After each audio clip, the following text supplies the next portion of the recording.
KTR, तुम अपने आप को बड़ा सेकुलर बताते हो, लेकिन तुम्हारे आंग में भी चड्डी है। तुम्हारे बाबा के आंग में तो है सो है चड्डी, लेकिन तुम्हारे कने भी है। कि इस मलून का, इस गुस्ताख रसूल का, इस जलील राजा सिंह को हारना जरूरी है। यह मलून नहीं जीतना चाहिए। हर वो मुसलमान की जिम्मेदारी है, हर वो हिंदू, सेकुलर हिंदू की जिम्मेदारी है कि मलून को यहां से भगाना चाहिए। अस्सलाम वालेकुम, मैं अमजदुल्ला खान, स्पोक्समैन एमबीटी।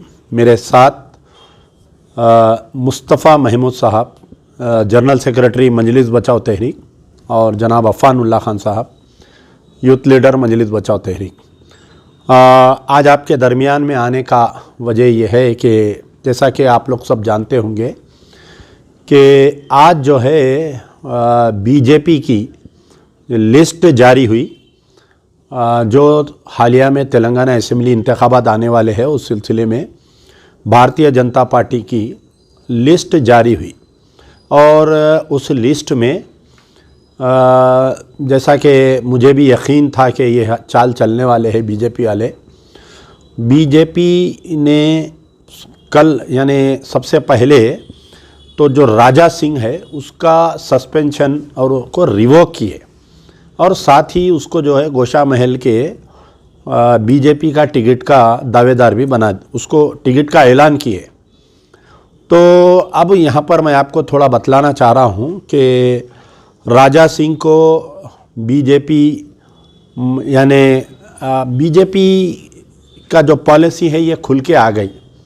एक तरफ पर नरेंद्र मोदी का जो स्पीचेस रहते हैं कि सबका साथ सबका विकास, यानी सबके देवताओं के बारे में हमको जो है ये एक दूसरे के ख़िलाफ़ में नहीं बोलना चाहिए।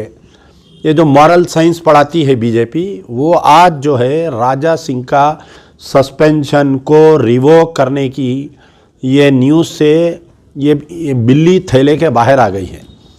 यानी बीजेपी फ़िरका परस्त थी पार्टी, और बीजेपी ऐसे लोगों को परवान चढ़ाती है जो ख़ास तौर पर मुसलमानों के या इस्लाम के बारे में बोलिए, या उनके पैगंबरों के बारे में, या प्यारे नबी सल्लल्लाहु अलैहि वसल्लम की गुस्ताखी जो करते हैं, उनको बीजेपी आगे बढ़ाती है। चाहे वो नुपुर शर्मा की सूरत में रहो, चाहे वो राजा सिंह की सूरत में रहो। लेकिन यहाँ पर बड़े अफसोस की बात ये रही कि हमारे तेलंगाना में जो पिछले 9 साल से जो सरकार रही, पहले जो टीआरएस थी, अब बीआरएस है।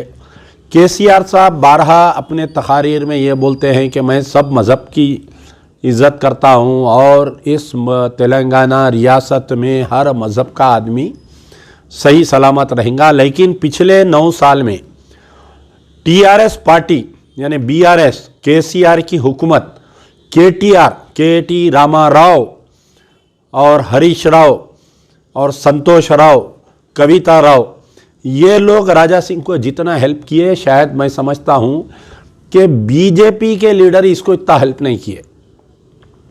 मुसलसल पिछले 9 साल से, जब से ये एमएलए बना, पहले एक कारपोरेटर था राजा सिंह, उसके बाद में एमएलए बना, ये उसका तीसरा टर्म है।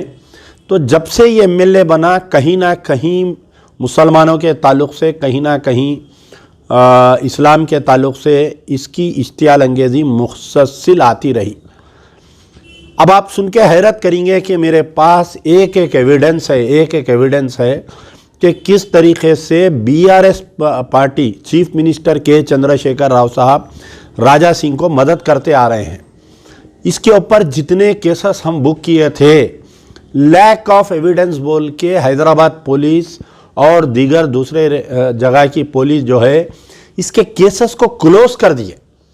और जो श्री रामनवमी और हनुमान जयंती में जो केसेस में राजा सिंह इन्वॉल्व था, जो दुकानात को जलाए थे मुसलमानों के, वो केसेस में जो पुलिस वाले विटनेस थे और वो केसेस में जो पुलिस वाले कंप्लेनेंट थे, ये तमाम तर ज़्यादातर जितने बड़े सीनियर ऑफिसर्स थे, कोर्ट में जाके हॉस्टाइल हो गए। ये लोग राजा सिंह के ख़िलाफ़ में बयान नहीं दिए। यानी एक तरफ इसको खुली छूट दे दी गई बीआरएस सरकार की तरफ से, केसीआर की तरफ से, केटीआर की तरफ से, और दूसरी तरफ अगर इसके ऊपर केसेस कुछ पुलिस वाले बुक किए तो आगे जाके वो केसेस को जो है लैक ऑफ एविडेंस बोल के केसेस को क्लोज कर दिए।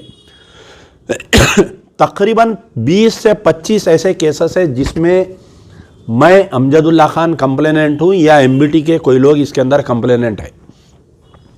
लेकिन राजा सिंह के ऊपर केसेस को, हमारे केसेस को भी कम, यानी उमन ऐसा होता कि अगर कोई केस देते तो उसको नोटिस देते और केस में अगर एविडेंस नहीं रहा तो कोर्ट विल डिसाइड कि वेदर दैट मैटर में एविडेंस है या नहीं है। लेकिन राजा सिंह के केस में ऐसा हुआ कि तेलंगाना पुलिस के आला ओहदेदार, principal secretary home, director general of police, chief minister की इमा पर राजा सिंह को मुसलसल 9 साल से बचाते रहे, उसको 9 साल से जो है बचाते रहे।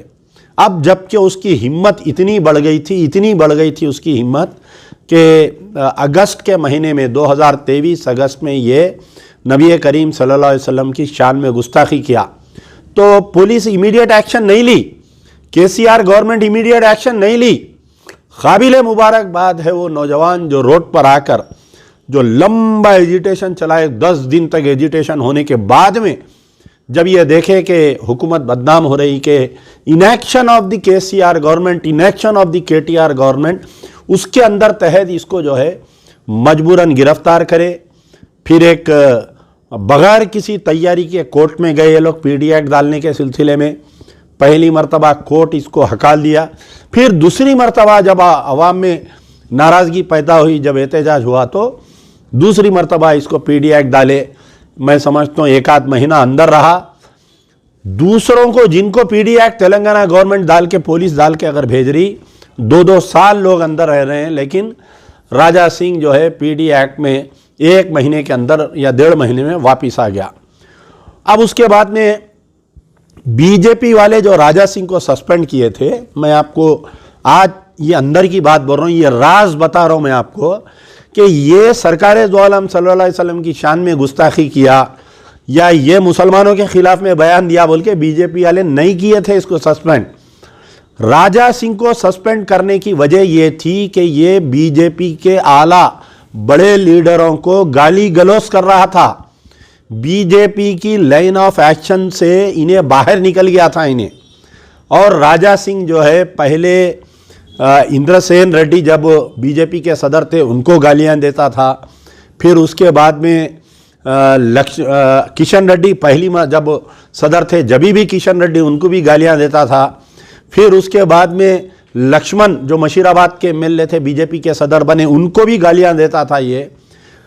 यानी जो भी बीजेपी के बड़े लीडर से उनके साथ बदतमीजी कर रहा था, गालियां दे रहा था। तो ये पूरी बीजेपी की जो सीनियर टीम है ये मौका देखकर ये रखे कि मुसलमानों के खांधे पे गोली रख के चला दिए, ये बोले कि इसलिए हम इसको सस्पेंड कर रहे हैं।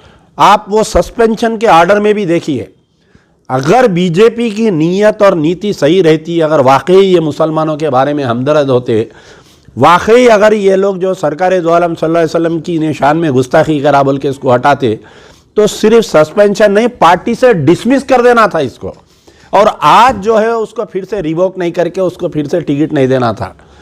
लेकिन कहीं ना कहीं ऐसा हुआ कि बीजेपी में ब्राह्मणिकल ऑर्डर और ब्राह्मणी यानी ओबीसी तबके का और ब्राह्मणिकल ऑर्डर का जो झगड़ा चल रहा है बीजेपी में, उसको जो है कहीं ना कहीं ऐसा हुआ कि आज ओबीसी का हाथ भारी हो गया और मजबूरन जो है ये लोग जो है राजा सिंह को दोबारा पार्टी में लेते हुए दोबारा इसको टिकट दे रहे हैं। लेकिन याद रखिए, एक राजा सिंह का मसला नहीं है, यही नीति रहने की वजह से जहां पर बीजेपी बड़ी बुलंद दावे जो कर रही है कि हम इख्तिदार पे आएंगे, तेलंगाना में इतने सीट लाएंगे उतने सीट लाएंगे, मैं गारंटी के साथ कह सकता हूं कि जितने भी बीजेपी के लोग तेलंगाना से लड़ें किसी की भी जमानत नहीं बचने वाली है।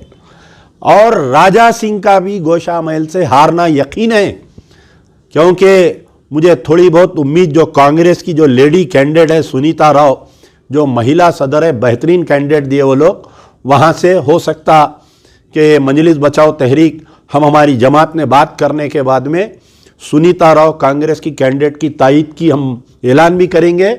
अमली मैदान में अमजदुल्ला खान जाकर ये यकीन दिलाएंगा कि राजा सिंह वहाँ से हारेगा। इंशाअल्लाह हिंदू मुसलमान बेगम बाज़ार का जितना एरिया है, आज सब लोग, मैं जितने मारवाड़ी लोगों से मिलता हूँ, जितने गुजराती लोगों से मिलता हूँ, सब इसके जुल्म का शिकार है, सब इससे तंग है, सब इससे नाला है।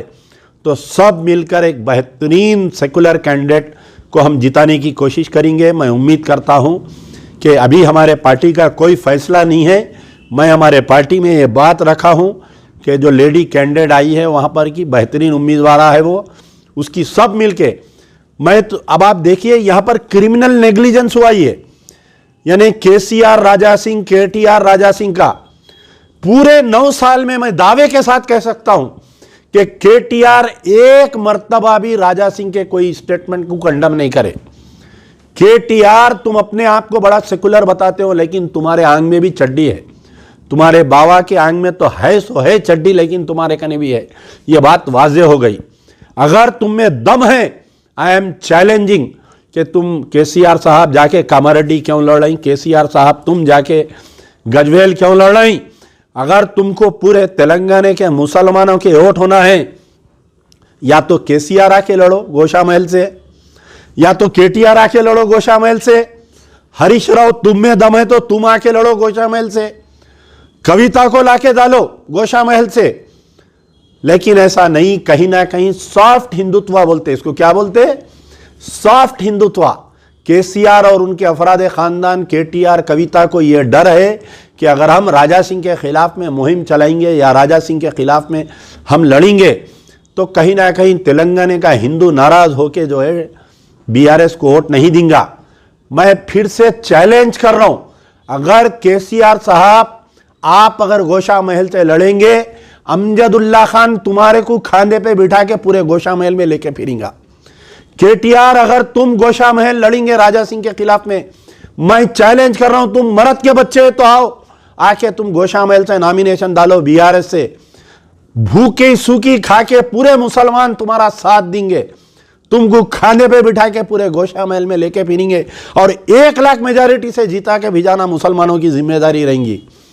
लेकिन कहीं ना कहीं ये तुम्हारा जो मैच फिक्सिंग चल रहा है केसीआर, केटीआर, कविता, हरीश राव का राजा सिंह के साथ, ये बात वाजे आ गई। तो इंशाअल्लाह दुआ करिए कि इस मलून का, इस गुस्ताख रसूल का, इस जलील राजा सिंह को हारना जरूरी है। पूरे तेलंगाना में गंगा जमनी तहजीब को रखने के लिए एक बेहतरीन कैंडिडेट की सब मिलकर हम तायद करेंगे और सब मिलकर जो है उसको हम वोट डालेंगे। हमारी नज़र है गोशा महल के ऊपर। इंशाअल्लाह ये मलून नहीं जीतना चाहिए, हर वो मुसलमान की जिम्मेदारी है, हर वो हिंदू सेकुलर हिंदू की जिम्मेदारी है कि मलून को यहाँ से भगाना चाहिए। यार जिंदा सोबत बाकी।